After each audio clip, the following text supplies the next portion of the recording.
Hello students, welcome to B pharmacy. Myself Rajumesh Mandal. तो चलिए start करते हैं हमारा न्यू वीडियो डाइजेस्टिव सिस्टम पे।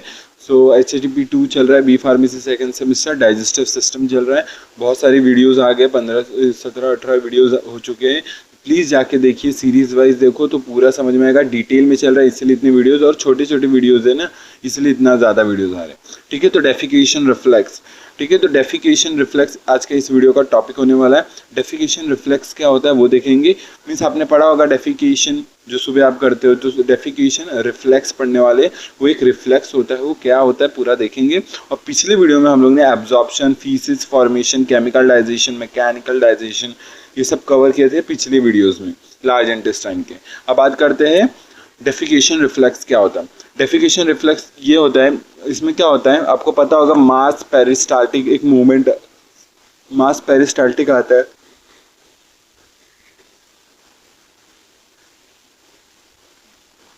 ध्यान से सुनना, एक बार ध्यान से सुनना। सिग्मोइड में मान लो ये कोलॉन में फूड है हमारा, कोलॉन से फूड कहाँ पर जाएगा, मान लो पहले ascending colon, transverse colon, descending colon and then sigmoid colon. Sigmoid colon में क्या है, हमारा फूड आ गया, वो जो भी फूड है, एब्जॉर्ब वाला, अनएब्जॉर्ब वाला फूड, ये सब आ गया। ठीक है, अब जैसे ही सिग्मोइड कोलॉन में फूड आ गया, अनडाइजेस्टेड फूड, ये सब जो भी चीज़ें हैं वो आ गया।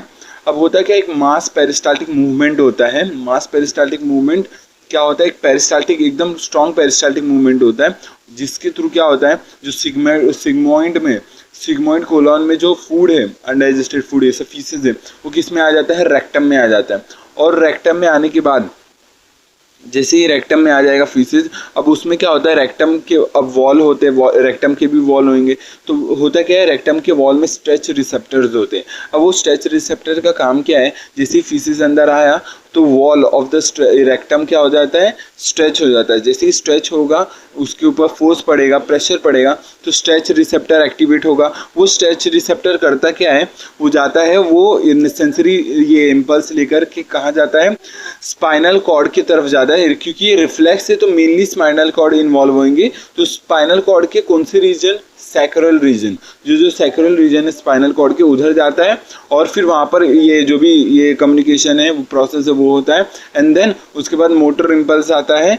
किसके पास, मोटर इम्पल्स आते हैं, देखो यहाँ पर लिखा है, जो मोटर इम्पल्स आएगा, जैसे मोटर इम्पल्स आया, अब वो मोटर इम्पल्स किसके थ्रू आएगा, ये पेरिस्टाटिक, ये पैरासिम्पैथिक नर्व से आएगा। पैरासिम्पैथिक नर्व्स आपको पता होगा, जो भी ये डेफिकेशन, ये प्रोसेस हम लोग, ये जो प्रोसेस है, ये जो पैरासिम्पैथिक नर्व्स है, उसका जो ये हम लोग पढ़ते हैं, ये कब होता है, रेस्ट और डाइजेस्ट कंडीशन में। लेकिन ये 3F कंडीशन मीन्स क्या होता है, फ्लाइट और फियर, ये वाले कंडीशन में ये पैरासिम्पैथिक नहीं काम करता, सिंपैथेटिक काम करता है। और जो रेस्ट एंड डाइजेस्ट वाला सिस्टम है, वो पैरासिम्पैथिक वाला करता है। तो ये डेफिकेशन प्रोसेस कब होता है, जब हम लोग रेस्ट और डाइजेस्ट कर रहे होते हैं, नॉर्मल कंडीशन है, तब होता है ये डेफिकेशन। तो ये कब किसके थ्रू कंट्रोल होता है, पैरासिम्पैथिक नर्वस सिस्टम।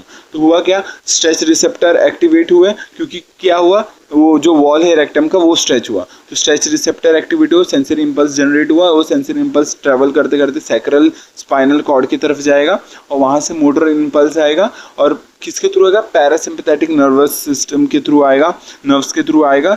और ये डिसेंडिंग कोलॉन, फिर सिग्मोइड कोलॉन, फिर रेक्टम से होके एनस तक आ जाएगा।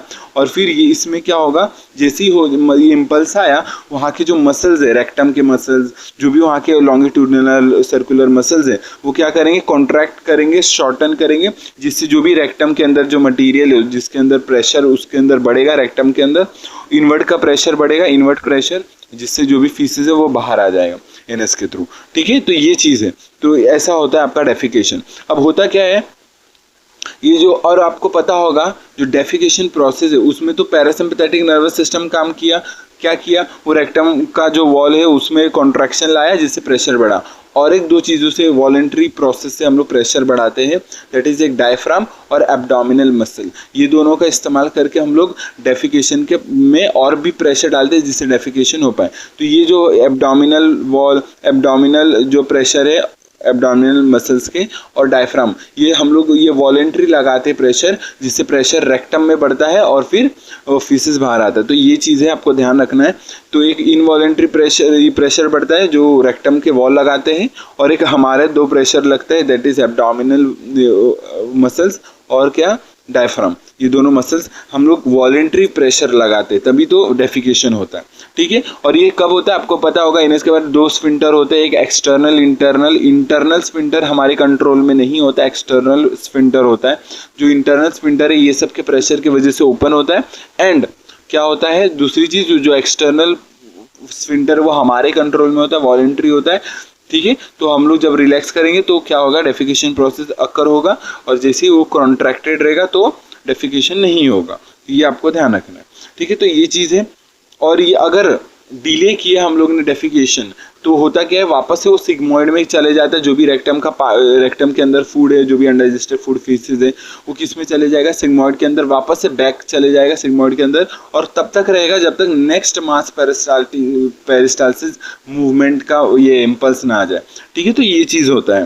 तो ये पूरा प्रोसेस है। अब होता है क्या, इन्फेंट्स के केसेस में क्या होता है, जो भी वो रिफ्लेक्स होता है, डेफिकेशन रिफ्लेक्स होता क्या है, वो सीधा क्यों हो जाता है, अनकंट्रोल सा क्यों हो जाता है उसमें, क्योंकि जो एक्सटर्नल स्फिंटर जो हमारे कंट्रोल में होता है, एडल्ट्स के जो कंट्रोल में होता है, वो बच्चों में कंट्रोल में नहीं होता, ठीक है। वो कंट्रोल में मीन्स वो कंट्रोल करना डेवलप नहीं कर पाते हैं बच्चे लोग, तो उसकी वजह से डेफिकेशन ऑटोमेटिकली हो जाता है। किसके थ्रू, वही जो स्ट्रेच रिसेप्टर, फिर इम्पल्स आता है, स्फिंटर खुलता है। तो ये जो एक्सटर्नल स्फिंटर है जो हमारे कंट्रोल में होता है, वो बच्चे लोग कंट्रोल डेवलप नहीं कर पाते, वो बाय द एज वो डेवलप होता है, ठीक है। तो ये चीज़ है, आपको ध्यान रखना है कि कैसे डेफिकेशन प्रोसेस होता है और कैसे वो उसका रीज़न आपको पता होगा, ठीक है।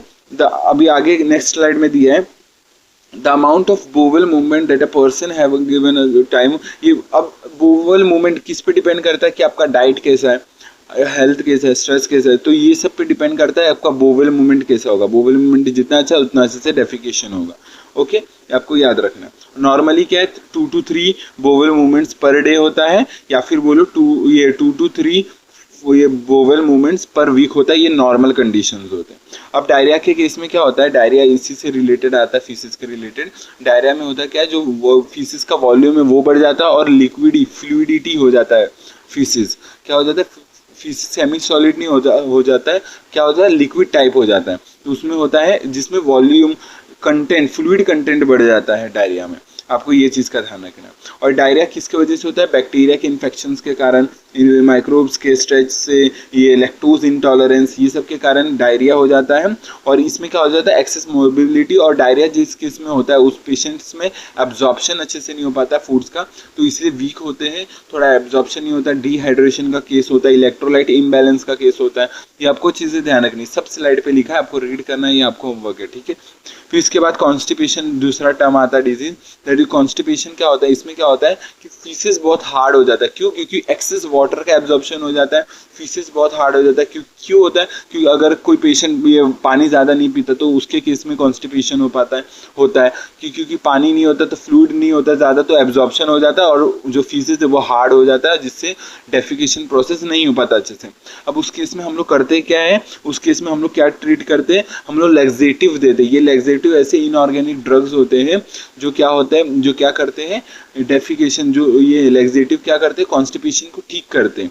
तो लैक्सेटिव जैसे मिल्क ऑफ मैग्नीशिया हो गया, ये सब का इस्तेमाल करके डेफिकेशन प्रोसेस आसान हो जाता है, ठीक है। तो ये जो भी है लैक्सेटिव दे करके, ठीक है, लैक्सेटिव हो गया।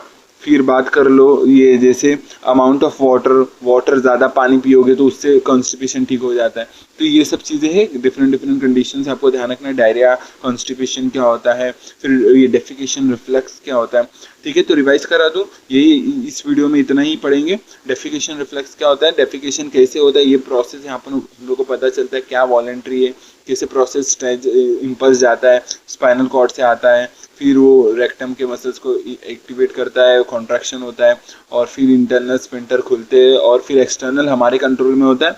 अगर कंडीशन ठीक है तो ओपन करेंगे, हमारे कंट्रोल में होता है तो डेफिकेशन होता है। जिससे कॉन्ट्रैक्टेड रहेगा तो वो डिले हो जाता है। क्या बोला, डिले होता है, स्टॉप नहीं होता, डिले हो जाता है डेफिकेशन प्रोसेस, ठीक है। ये पैरासिम्पैथेटिक के द्वारा कंट्रोल किए जाते प्रोसेस है। और फिर कॉन्स्टिपेशन, डायरिया क्या होता है वो देखना। डायरिया क्या होता है, फ्लूइडिटी, फ्लूइड कंटेंट ज़्यादा आ जाता है, ये फ्लूइडिटी ज़्यादा आ जाता है, और कॉन्स्टिपेशन में हार्ड सा फीसेस हो जाता है। ठीक है, तो बाकी वीडियो समझाई कि नहीं बताना कमेंट में। मिलते हैं नेक्स्ट वीडियो में। और भी वीडियोस किसी पे चाहिए, किसी चीज़ पे टॉपिक पे चाहिए अदर देन ये एजुकेशनल वीडियोस, तो आप बताना कमेंट में। बाकी वीडियो समझाई कि नहीं बताना। मिलते हैं नेक्स्ट वीडियो में, तब तक के लिए टेक केयर, जय हिंद, भारत, बाय।